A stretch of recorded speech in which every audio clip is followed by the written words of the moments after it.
Quay cái mặt lên xem nào. Anh ơi, tôi xin anh.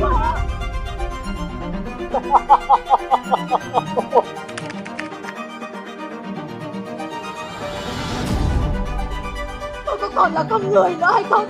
Bà có để cho tôi làm người nữa hay không?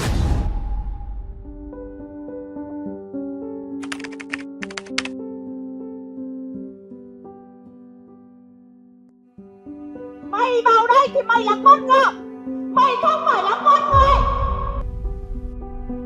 Một lũ phản bội. Lương Thiện à?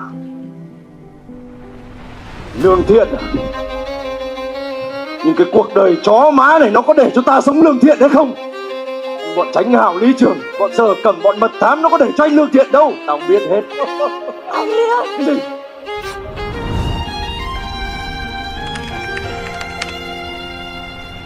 Anh Năm ơi, em chết con em rồi anh Năm ơi. Con ơi.